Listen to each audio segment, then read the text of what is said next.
अमरावती महानगरपालिका सार्वत्रिक निवडणूक 2025च्या अनुषंगानं 15 तारखेला मतदान होणार आहे आणि त्याकरता प्रशासन पूर्णपणे सज्ज आहे.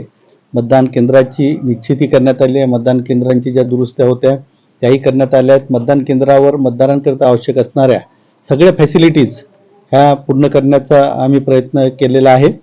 मतदार यादी संदर्भातही सर्व मतदान केंद्रावर आम्ही याद्या प्रसिद्ध केलेल्या आहेत.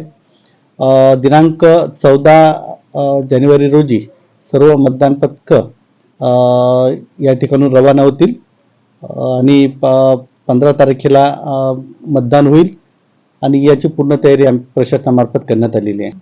वृद्ध मतदारांसाठी तिथे स्वतंत्र व्यवस्था असेल, तिथे आपण व्हीलचेअर्स पासून सगळी व्यवस्था केलेली आहे आणि वृद्ध मतदारांच्या सर्व गाड्या ह्या सरळ आपण मतदान केंद्रापर्यंत नेणार आहे. तिथे वेटिंग रूमची पण व्यवस्था त्यांच्यासाठी केलेली आहे. पाणी वगैरे सगळ्या व्यवस्था आपण त्यांच्याकरता केलेल्या आहेत. नाही, अजून तरी तशा सूचना नाही आहेत.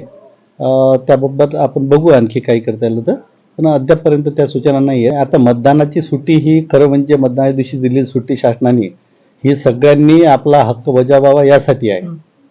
परंतु ती सुट्टी बरेच नागरिक हे सुट्टी आहे म्हणून फिरायला जाणं वगैरे असं करतात. परंतु आपण सर्वांनी एक लक्षात घेतलं पाहिजे की आपला हक्क हा संविधानाने दिलेला मतदानाचा हक्क आहे आणि आपण तो बजावला पाहिजे. प्रॉपर उमेदवार आपल्याला निवडून द्यायचा असेल तर आपल्याला लोकशाहीच्या या पर्वामध्ये आपल्याला सहभागी होणं आवश्यक आहे. मी अमरावती महानगरपालिकेमध्ये मतदान करणाऱ्या सर्व मतदारांना कळकळीची विनंती करतो, आवाहन करतो की आपण सुट्टीचा फायदा हा मतदानासाठीच घ्या.